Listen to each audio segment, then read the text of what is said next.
Hello welcome back to my channel. അപ്പോൾ ഇന്നത്തെ എൻ്റെ വീഡിയോ എന്ന് പറയുന്നത് നമുക്ക് ബാക്കി വന്ന ചോറ് ഉപയോഗിച്ചിട്ട് ഉണ്ടാക്കാൻ പറ്റിയ ഒരു സ്നാക്കിൻ്റെ റെസിപ്പിയാണ്. നല്ല സിമ്പിളായിട്ട് തന്നെ ഉണ്ടാക്കിയെടുക്കാനും പറ്റും, അതുപോലെ തന്നെ നല്ല ക്രിസ്പി ആയിട്ടുള്ളൊരു സ്നാക്ക് കൂടെയാണ് കേട്ടോ. അപ്പോൾ നമുക്കിത് എങ്ങനെ ഉണ്ടാക്കിയെടുക്കുന്നതെന്ന് കണ്ടാലോ. ഇതിനായിട്ട് ഞാൻ ഇതേപോലെ ഒരു ബൗളിൽ 3 ബൗൾ ചോറാണ് എടുത്തിട്ടുള്ളത്. ഞാൻ കുറച്ച് കൂടുതലായിട്ട് ഉണ്ടാക്കിയെടുക്കുന്നുണ്ട്, അതാണ് 3 ബൗളൊക്കെ എടുത്തിട്ടുള്ളത്. നിങ്ങൾക്ക് കുറച്ച് മതി എന്നുണ്ടെങ്കിൽ ഒരു 1.5 ബൗളൊക്കെ എടുത്താൽ തന്നെ അത്യാവശ്യം ഉണ്ടാവും.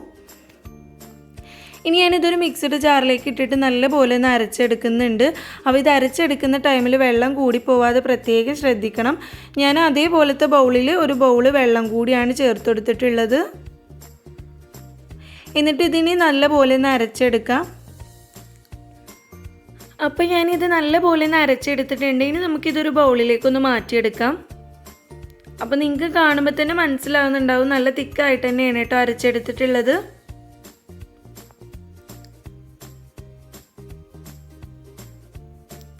ഇത് അരച്ചെടുക്കുന്ന ടൈമിൽ വെള്ളം കൂടി പോവാതെ പ്രത്യേകം ശ്രദ്ധിക്കുക, കാരണം വെള്ളം കൂടി പോയാൽ പിന്നെ നമ്മുടെ സ്നാക്ക് കറക്റ്റായിട്ട് കിട്ടില്ല കേട്ടോ. ഇനി ഇതിലേക്ക് ഒരു വലിയ ഉള്ളി ഇതേപോലെ നീളത്തിൽ കട്ട് ചെയ്തതും കുറച്ച് കറിവേപ്പില കട്ട് ചെയ്തതും ഒരു 3 ടേബിൾ സ്പൂൺ കടലപ്പൊടി കൂടി ചേർത്ത് കൊടുക്കുന്നുണ്ട്. പിന്നെ ഒരു table spoon Kashmiri chilli powder, അതുപോലെ തന്നെ ഒരു 1/2 ടേബിൾ സ്പൂൺ ചിക്കൻ മസാല, ഒരു 1/4 ടേബിൾ സ്പൂണോളം മഞ്ഞൾപ്പൊടി കൂടി ചേർത്ത് കൊടുക്കുക. പിന്നെ ആവശ്യത്തിനുള്ള ഉപ്പും ഒരു 1/2 table spoon ginger garlic paste കൂടെ ചേർത്തിട്ട് നന്നായിട്ടൊന്ന് മിക്സ് ചെയ്തെടുക്കുക.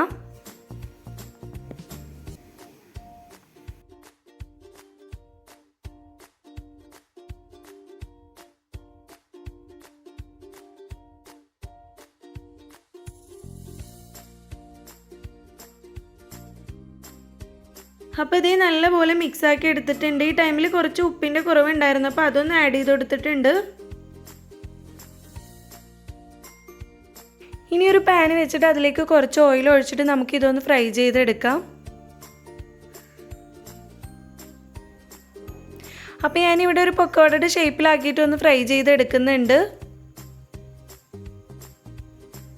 ഇത് ഫ്രൈ ചെയ്തെടുക്കുന്ന ടൈമിൽ പൊട്ടിപ്പോവുകയോ അല്ലെങ്കിൽ ഉള്ളു വേവാതിരിക്കുക അങ്ങനെ എന്തെങ്കിലുമൊക്കെ പ്രശ്നം ഉണ്ടെന്നുണ്ടെങ്കിൽ കുറച്ച് അരിപ്പൊടി കൂടി ചേർത്തിട്ട് ഒന്ന് ഫ്രൈ ചെയ്തെടുക്കുക.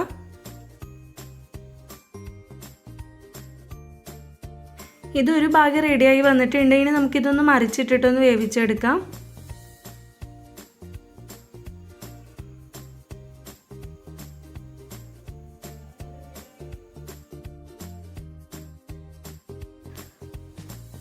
അപ്പോൾ ഇത് മുഴുവനായിട്ടും റെഡി ആയിട്ടുണ്ട്. ഇനി നമുക്കിതൊരു പാത്രത്തിലേക്കൊന്ന് മാറ്റി കൊടുക്കാം.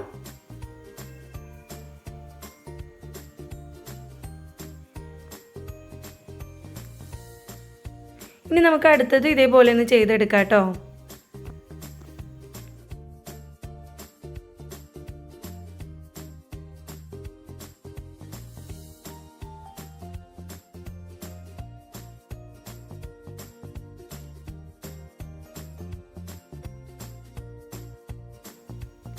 അപ്പോൾ നമ്മുടെ സ്നാക്ക് ഇവിടെ റെഡി ആയിട്ടുണ്ട്. നല്ല ടേസ്റ്റാണ് കേട്ടോ കഴിക്കാൻ വേണ്ടിയിട്ട്. നമ്മൾ പൊക്കോടൊക്കെ ഉണ്ടാക്കാറില്ല, അതിൻ്റെയൊക്കെ ഒരു ടേസ്റ്റാണ് ഉണ്ടാവുക. അപ്പോൾ എല്ലാവരും ഇതൊന്ന് ട്രൈ ചെയ്ത് നോക്കുക, ഫീഡ്ബാക്ക് അറിയിക്കുക. വീഡിയോ ഇഷ്ടമായി ലൈക്ക് ചെയ്യാനും സബ്സ്ക്രൈബ് ചെയ്തൊന്ന് സപ്പോർട്ട് ചെയ്യാനും മറക്കല്ലേ.